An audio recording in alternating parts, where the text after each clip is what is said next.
آتش پرستوں کے دوسرے سالار بہمن جازویہ کو بھی ولجا پہنچنا تھا اور کسرا اردشیر کے حکم کے مطابق اس کے لشکر کو اپنے ساتھی سالار اندرزغر کے لشکر کے ساتھ مل کر خالد کے لشکر پر حملہ کرنا تھا، مگر ولجا سے کئی میل دور تھا وہ، اور اسے یقین تھا کہ وہ اور اندرزغر مسلمانوں کو کچل ہی دیں گے۔ اور جلدی کیا ہے، اس کا لشکر آخری پڑاؤ سے چلنے لگا تو 4-5 سپاہی پڑاؤ میں داخل ہوئے۔ ان میں 2 زخمی تھے اور جو زخمی نہیں تھے ان کی سانسیں پھولی ہوئی تھیں، تھکن اتنی تھی کہ وہ قدم گھسیٹ رہے تھے۔ چہروں پر خوف اور شب بیداری کے تاثرات تھے اور ان تاثرات پر دھول کی تہ چڑھی ہوئی تھی۔ کون ہو تم؟ ان سے پوچھا گیا۔ کہاں سے آ رہے ہو؟ ہم سالار اندرزغر کے لشکر کے سپاہی ہیں، ان میں سے ایک نے تھکن اور خوف سے کانپتی ہوئی آواز میں کہا۔ سب مارے گئے ہیں، دوسرے نے کہا۔ وہ انسان نہیں ہیں، ایک اور کراہتے ہوئے بولا۔ تم نہیں مانو گے، تم یقین نہیں کرو گے دوستو، یہ سب جھوٹ بولتے ہیں۔ جازویہ کے لشکر کے ایک کماندار نے کہا۔ یہ بھگوڑے ہیں اور سب کو ڈرا کر بے قصور بن رہے ہیں، انہیں سالار کے پاس لے چلو، ہم ان کے سر قلم کر دیں گے، یہ بزدل ہیں۔ انہیں سالار بہمن جازویہ کے سامنے لے جایا گیا۔ تم کون سی لڑائی لڑ کر آ رہے ہو؟ جازویہ نے کہا۔ لڑائی تو ابھی شروع ہی نہیں ہوئی، میرا لشکر تو ابھی… سالار محترم، ایک نے کہا، جس لڑائی میں آپ نے شامل ہونا تھا وہ ختم ہو چکی ہے، سالار اندرزغر لاپتہ ہیں، ہمارا تیغ زن پہلوان 1000 مرد مسلمانوں کے سالار کے ہاتھوں مارا گیا ہے، ہم ہار چکے ہیں، مسلمانوں کے پاس گھوڑ سوار دستے تھے ہی نہیں، ہمیں حکم ملا کہ عرب کے ان بدوؤں کو کاٹ دو، ان کی تعداد بہت تھوڑی تھی، ہم ان کے جسموں کی بوٹیاں بکھیرنے کے لیے نعرے لگاتے اور خوشی کی چیخیں بلند کرتے آگے بڑھے، جب ہم ان سے الجھ گئے تو ہمارے پیچھے سے نہ جانے کتنے 1000 گھڑ سوار ہم پر آ پڑے، پھر ہم میں سے کسی کو اپنی ہوش نہ رہی۔ سالار عالی مقام، زخمی سپاہی نے ہانپتے ہوئے کہا، سب سے پہلے ہمارا جھنڈا گرا، کوئی حکم دینے والا نہ رہا، ہر طرف نفسا نفسی اور بھگدڑ تھی، مجھے اپنوں کی صرف لاشیں نظر آ رہی تھیں، میں کسی طرح یقین کر لوں کہ اتنے بڑے لشکر کو اتنے چھوٹے لشکر نے شکست دی ہے۔ جازویہ نے کہا۔ اتنے میں اسے اطلاع دی گئی کہ چند اور سپاہی آئے ہیں، انہیں بھی ان کے سامنے کھڑا کر دیا گیا۔ یہ 13-14 سپاہی تھے، ان کی حالت اتنی بری تھی کہ 3-4 گر پڑنے کے انداز سے بیٹھ گئے۔ تم مجھے ان میں سب سے زیادہ پرانے سپاہی نظر آتے ہو، جازویہ نے ایک ادھیڑ عمر سپاہی سے کہا جس کا جسم توانا تھا۔ کیا تم مجھے بتا سکتے ہو کہ میں نے جو سنا ہے یہ کہاں تک سچ ہے؟ تم یہ بھی جانتے ہو کہ بزدلی کی، میدان جنگ سے بھاگ آنے کی اور جھوٹ بولنے کی سزا کیا ہے؟ اگر آپ نے یہ سنا ہے کہ سالار اندرزغر کی فوج مدینہ کی فوج کے ہاتھوں کٹ گئی ہے تو ایسے ہی سچ ہے جیسے آپ سالار ہیں اور میں سپاہی، اس پرانے سپاہی نے کہا، اور یہ ایسے ہی سچ ہے جیسے وہ آسمان پر سورج ہے اور ہم سب زمین پر کھڑے ہیں۔ میں نے مسلمانوں کے خلاف یہ تیسری لڑائی لڑی ہے، ان کی نفری تینوں لڑائیوں میں کم تھی، بہت کم تھی، زرتشت کی قسم میں جھوٹ بولوں تو یہ آگ مجھے جلا دے جس کی میں پوجا کرتا ہوں۔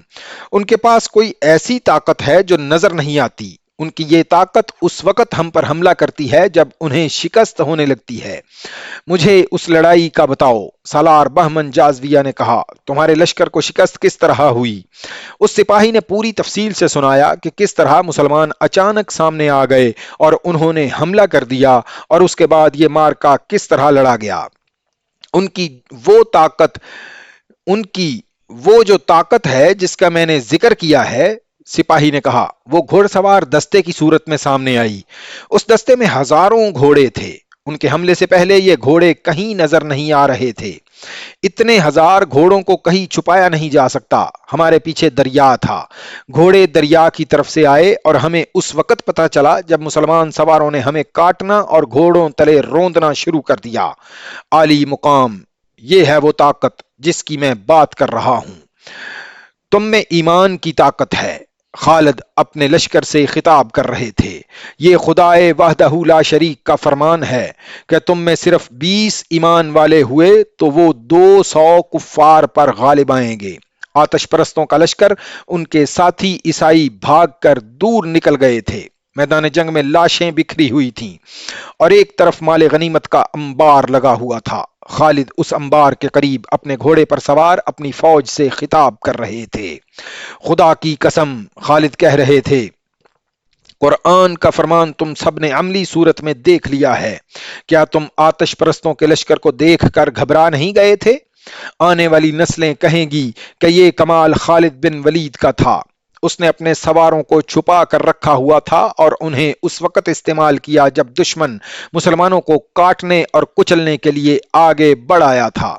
لیکن میں کہتا ہوں کہ یہ کرشمہ ایمان کی قوت کا تھا۔ خدا ان کے ساتھ ہوتا ہے جو اس کے رسول صلی اللہ علیہ وسلم کی ذات پر ایمان لاتے ہیں۔ میرے دوستو، ہمیں اور آگے جانا ہے۔ یہ آتش پرستوں کی نہیں، اللہ کی سرزمین ہے اور ہمیں زمین کے آخری سرے تک اللہ کا پیغام پہنچانا ہے۔ میدان جنگ فتح و نصرت کے نعروں سے گونج رہا تھا۔ اس کے بعد خالد نے اپنی سپاہ میں مال غنیمت تقسیم کیا۔ معلوم ہوا اب کہ مال غنیمت پہلی دونوں جنگوں کی نسبت کہیں زیادہ ہے۔ خالد نے حسب معمول مال غنیمت کا 5واں حصہ بیت المال کے لیے مدینہ بھجوا دیا۔ اس وقت تک آتش پرستوں کے سالار بہمن جازویہ کو پوری طرح یقین آ گیا تھا کہ اندرزغر کا لشکر مسلمانوں کے ہاتھوں کٹ گیا ہے اور اندرزغر ایسا بھاگا کہ لاپتہ ہو گیا ہے۔ بہمن جازویہ نے اپنے ایک سالار جابان کو بلایا۔ تم اندرزغر کا انجام سن چکے ہو۔ جازویہ نے کہا، ہمارے لیے کسرا کا حکم یہ تھا کہ ہم ولجا میں اندرزغر کے لشکر سے جا ملیں۔ اب وہ صورت ختم ہو گئی ہے۔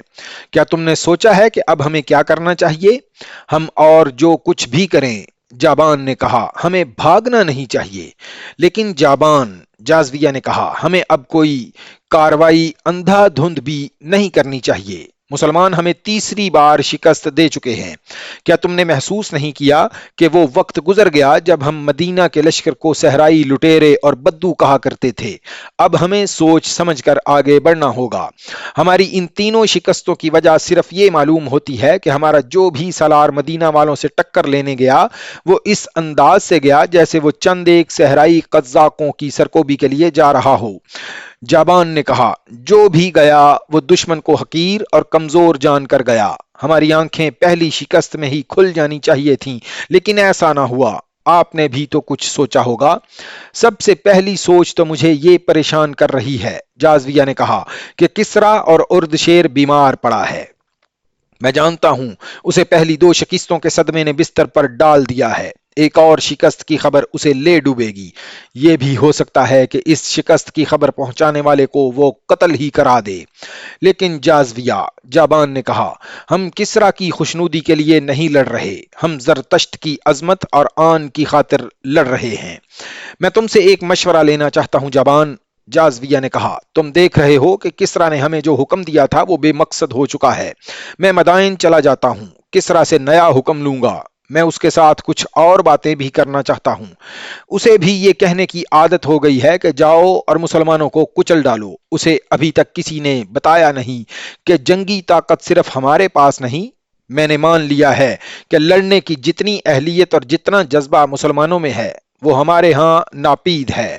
جابان، طاقت کے گھمنڈ سے کسی کو شکست نہیں دی جا سکتی۔ میں بھی اسی کو بہتر سمجھوں گا۔ جابان نے کہا، آپ کوچ کو روک دیں اور مدائن چلے جائیں۔ کوچ روک دو، جازویہ نے حکم کے لہجے میں کہا۔ لشکر کو یہیں خیمہ زن کرو۔ میری واپسی تک تم لشکر کے سالار ہوگے۔ اگر آپ کی غیر حاضری میں مسلمان یہاں تک پہنچ گئے یا ان سے آمنا سامنا ہو گیا تو میرے لیے آپ کا کیا حکم ہے؟ جوان نے پوچھا۔